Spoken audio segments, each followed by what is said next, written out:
New ইয়র্কের Jackson থেকে আপনাদের সঙ্গে আছি আমি খালেদ মহিউদ্দিন। 24শে গণঅভ্যুত্থানে কর্তৃত্ববাদী শাসনের অবসান হয়ে গণতন্ত্রের যে নতুন অভিযাত্রা তাতে আশা জাগে নিয়ে কি দেখছি আমরা, নাকি একজন আরেকজনের বিরুদ্ধে যারা 24-এর সহযোদ্ধা ছিল বলে নিজেদের দাবি করেন তারা একজন আরেকজনের বিরুদ্ধে আঙ্গুল তুলেই যার যার নিজের কৃতিত্ব জাহির করতে যাচ্ছেন। এসব নিয়ে কথা বলতে আমরা জনকল্যাণমুখী রাজনীতিটা কোথায় আছে, কোথায় হচ্ছে, সেগুলি নিয়ে কথা বলার জন্য এখন আমরা আলোচনার জন্য এখন আমাদের সঙ্গে আছেন রাজনৈতিক বিশ্লেষক এবং নির্বাচন ব্যবস্থা সংস্কার কমিশনের সদস্য ডক্টর জাহিদুর রহমান।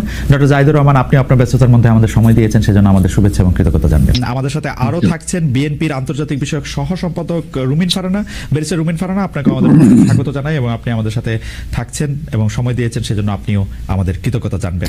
এই যে শেখ হাসিনাকে যেতেই হবে, শেখ হাসিনাকে যে একদিনও রাখা যাবে না, আমি বরং প্রস্তাব করেছিলাম শেখ হাসিনা ছুটিতে চলে যাক, যেহেতু যাইতে চাইতেছে না।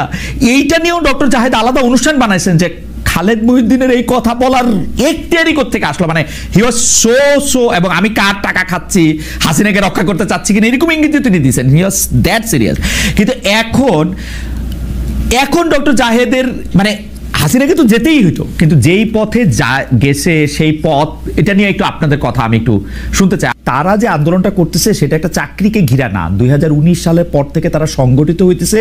সেটা যদি চাকরি হোক, নিরাপদ সড়ক চেয়ে আন্দোলন হোক, এমনকি আমার ঝাড়ু দেওয়ার অধিকারও হোক, এরকম একটা কিছুকেও যদি তারা জাতীয় আন্দোলনে পরিণত করতে পারে, তারা আসলে আলটিমেটলি আন্দোলনটা করতেছিল শেখ হাসিনাকে ফেলে দেওয়ারই।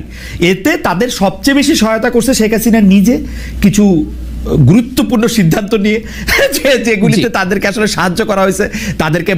তো আপনার কাছে কি এইটা এরকম মনে হয় না যে আসলে চাকরিটা না, তারা আসলে সংগঠিত হইতেছিল একটা কমন কজকে ঘিরা, যেটাতে তারা আসলে শেখ হাসিনাকে ধাক্কা দিতে পারে?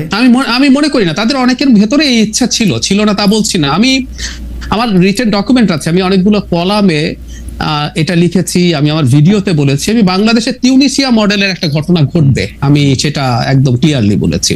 কারণটা হচ্ছে মানুষ ক্ষুব্ধ হয়ে আছে। আপনি চাইলেও আসলে এগুলো যে অর্গানাইজ করে করাতে পারবেন নট নেসেসারিলি, আপনার প্ল্যান থাকতে পারে একটা অংশের, এটা আমি দ্বিমত করছি না।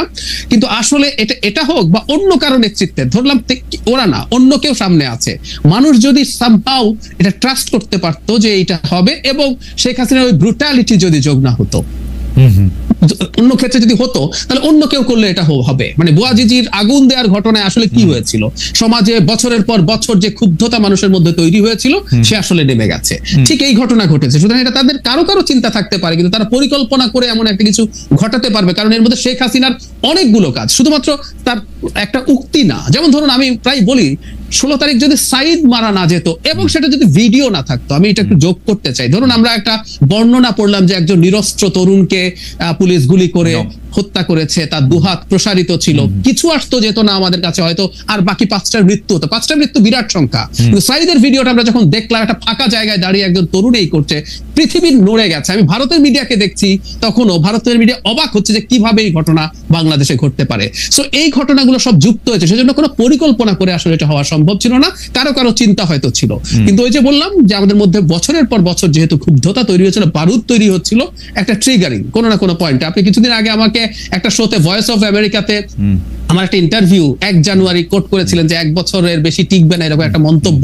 আমি সেটা বলেছিলাম মূলত এই কারণে, এবং একটু যোগ করি, 2018 সালে নিরাপদ সড়ক আন্দোলনের সময় এই ধরনের একটা প্রবাবিলিটি তৈরি হয়েছিল মানুষ নামার, কিন্তু মানুষ নামে নাই। আমার ইন্টারপ্রিটেশন হচ্ছে ওই সময় অর্থনীতি তুলনামূলকভাবে ভালো ছিল, অথচ তখন কিন্তু পেটানো হয়েছিল স্কুলের বাচ্চাদের। তারপরেও কিন্তু আমরা মাঠে নামি নাই ওইভাবে। কিন্তু পরবর্তীতে 24-এ এসে আমাদের সব সমস্যা তো থাকলোই, কিন্তু ফাইনালি যেটা হয় ইকোনমিক ক্রাইসিস। একটা মা যখন তার বাচ্চার ডিম অর্ধেক করে ফেলে একটার জায়গায়, একটা মানুষ যখন মাছের কাঁটা কিনে খায়, একটা মানুষ 3 ঘন্টা দাঁড়ানোর পর যখন টিসিবি ট্রাকের পণ্য 2 ঘন্টার পর জানে শেষ হয়ে গেছে, এই ক্ষুব্ধতাগুলো যুক্ত হতে থাকে। সো 24-এর এইটা কোনো না কোনো একটা পয়েন্টে কোনো না কোনো একটা ইস্যু দিয়ে বেরোতো। এখন এটা পরিকল্পনা করে কেউ ঘটাতে পারবে না, এটা ঘটে গেছে এবং তারা সামনে ছিলেন। আজকে আপনার কাছে এটা নতুন কথা শুনলাম ইমানের প্রসঙ্গে, ইমানটা ভালো হয়েছে এই যেটা, কারণ হচ্ছে আপনি বলছিলেন যে আপনি ইমানই রাখেন নাই। এই কথা কি ঠিক? এই কথা তো মনে হয় আপনি এখন আমার থেকেও অন্য আরেকটু নেতিবাচক জায়গা থেকে কি বলতেছেন, কারণ আপনি তো মানে কোনো আশা এদের জন্য রাখেন না, এটা আমার মনে হয় নাই। মানে প্রথম 2-3 মাস তো অবশ্যই মনে হয় না। মানে আমি যদি বলি 2024 হ্যাঁ একদম আমি প্রথম থেকে কি করেছি একটু বলি, মানে আমি পার্সোনাল লেভেলে অনেক কথা বলতাম। আমি চেয়েছি একটা সরকার তৈরি হয়েছে, তরুণরা আসুক, মানে আমার কোনো একটা ভিডিওতে বলা আছে এরকম যে আমি খুব চাই, বা একটা কলাম আছে এনসিপি যেদিন প্রথম তৈরি হয়েছে সেদিন আমি লিখেছি বা বলেছিও যে একটা বিশ্লেষক হিসেবে যদি দেখি এই দলটার কোনো ভবিষ্যৎ আমি দেখি না, আমি বলেছি।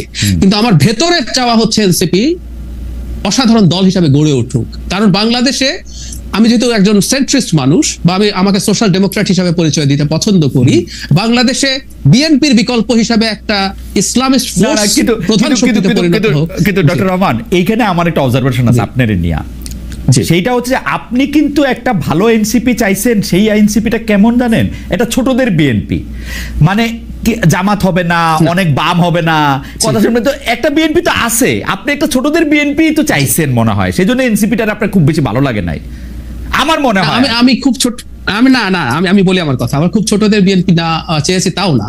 এখন আমার পলিটিক্যাল আইডিওলজির কথা বলি, ইন্টারেস্টিং ডিবেট এটা। 5th অগস্টের পরে একটা জিনিস হচ্ছিল যেটা নিয়ে আমি সমানে অ্যালার্মিং দিয়ে গেছি, সেটা হলো আমরা আইডিওলজিক্যাল ডিবেটে অনেক ঢুকে গেছি। আমি এই কথা রিপিটেডলি বলেছি, যখন আমরা আইডিওলজিক্যাল লাইনে আমাদের পলিটিক্সকে সাজাবো, এটা জনগণের জন্য ক্ষতি এবং বিএনপির জন্য সুবিধা। আমি বিএনপির লোকজনকে সামনাসামনি এই কথা বলি, তখন হয় কি আমাদের ওয়েলফেয়ারের আলোচনা কমে যায়, আমরা জনগণের জন্য কি করব, আমাদের গভর্নেন্সের আলোচনা চলে যায়। বিএনপি বিশ্বাস করেন আগামী নির্বাচনে যদি একটা রাইটিস্ট ফোর্স দাঁড়ায় তার সাথে কম্বাইন্ডলি, তখন দেখা যাবে আসলে বিএনপি জাস্ট ওই পয়েন্টেই একটা বিরাট অংশের ভোট পেয়ে যাবে। যদি রাইটিস্ট আসছে তাকে ঠেকাও, পরবর্তী নির্বাচনেও যদি বিএনপি গুড গভর্নেন্স না দেয়, করাপশন করে, ভালো নির্বাচনের কথাই বলছি, মানুষ মনে করবে বিএনপিকে ভোট দাও। আমার মনে হয়েছিল এই ইডিওলজিক্যাল ডিবেট গুলো সরিয়ে রেখে, যেমন মধ্যপন্থা সেন্ট্রিস্ট পলিটিক্স তো একটা স্পেকট্রাম, কেউ যদি সেন্টার লেফট হয়, কেউ সেন্টার রাইট হোক, বা কেউ লিবারেল হোক, সেটাও একটা স্পেকট্রাম, সবাইকে আবার হুবহু একই হইতে হবে তা তো না। কিন্তু ডক্টর জাহেদ, এটা একটা ইন্টারেস্টিং, মানে আপনি আপনার একটু খেয়াল করেন, আজকে না হইলো 5 বছর পরে খেয়ালটা কিরকম, আপনি যেরকম একটা রাজনীতি, একটা রাজনৈতিক ব্যবস্থা, বা যেরকম একটা সরকার দল আপনি চিন্তা করতেছেন,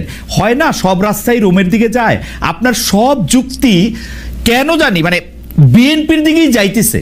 মানে বিএনপি যেরকম, মানে এইটা এই যে মাসকাত ভাই হাসতেছেন, হাইসা জাহেদও এটা হাসছে, কিন্তু আপনি খেয়াল করে দেখেন, আপনি ডক্টর জাহেদ রহমান আর জনাব তারেক রহমান, হওয়ার কথা ছিল না, এটা হওয়ার কথা ছিল যে ডক্টর জাহেদ রহমান যে চাপটা আসলে সরকারের উপরে রাখতেছেন, আমি সক্রেটিসের কথা ধার করে কইতে চাই যে সে ডাস পোকার মতো, বা সক্রেটিসের কথা বলে অন্য তার ছাত্ররা যে কথা বলছে সেইটা না হইয়া বরং এটা যেন বিএনপিরই একটা বিনির্মাণ করতেছে, এটা আমার মনে হয়, এবং অনেকের মনে হয়। অনেকের আরো কি মনে হয় জানেন ডক্টর জাহেদ? অনেকের মনে হয়, আরো মনে হয় হচ্ছে ডক্টর জাহেদ, আপনি যে এখন বিসিএস ভাইবা নিতেছেন, আপনিও কোনো না কোনো ভাবে একটা লোক যথেষ্ট পরিমাণে বিএনপি কিনা, মানে সেটা কিন্তু বিএনপি না, আপনার মনে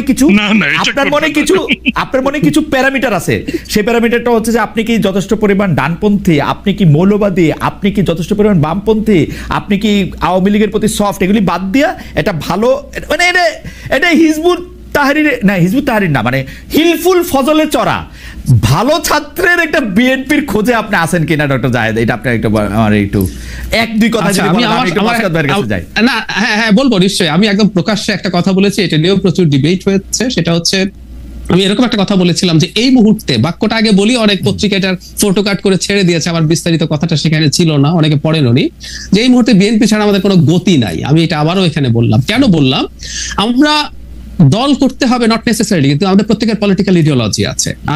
আমি রাজনীতিকে কেমন দেখতে চাই, বাংলাদেশের ভবিষ্যৎ কার হাতে থাকুক আমি চাই, সেটা নিয়ে আমার একটা চিন্তার জায়গা আছে। আমি যদি গ্রোসলি এটুকু বলি সহজভাবে বোঝার জন্য, আমি যদি একজন সেন্ট্রিস্ট মানুষ মনে করি, বাংলাদেশে এই মুহূর্তে উল্টো দিকে আরেকটা রাইটিস্ট ফোর্স, আমি একদম এক্সট্রিম রাইটের কথা বলছি না, যে রাইটিস্ট ফোর্স গুলো, এটা নিয়ে আমার ডিবেট আছে, আমি সময় থাকলে বলবো, এটা নিয়ে আলাপটাও করছি, যারা কনস্টিটিউশনাল পলিটিক্স করে, ধরুন আমি নাম বলছি জামায়াতে ইসলামী, ইসলামী আন্দোলন, যারা কনস্টিটিউশনাল পলিটিক্স করে বলে দাবি করে বলছি, আমি পরের সুযোগে এটা নিয়ে কথা বলবো, যে তারা আবার শরিয়ার কথাও বলে কায়েম করবেন, কোনো মানব রচিত আইন থাকবে না বলছেন, সেটা আবার কিভাবে ফিট ইন করে, যে ডিফারেন্ট ডিবেট। কিন্তু আইডেন্টিটি পলিটিক্সের বিরুদ্ধে আমার খুব স্পষ্ট অবস্থান আছে। আমি ভারতের বিজেপির বিরুদ্ধে এত কথা বলেছি, আমার ইউটিউব চ্যানেল কিন্তু ভারতে অফিসিয়ালি বন্ধ করা হয়েছে, right, officially I got a mail. So আমি আমার একটা নীতিগত অবস্থানের জায়গা আছে। এমনকি আওয়ামী লীগের বাঙালি জাতীয়তাবাদ, আমি প্রথম আলোতে কলাম লিখেছি যে আমরা বলছি যে বাঙালি জাতীয়তাবাদ দিয়ে আমরা আমাদের বিভেদ ছড়াতে পারবো, আমি বলছি স্টিল এটা একটা আইডেন্টিটি এবং এটা অন্যকে এক্সক্লুড করে।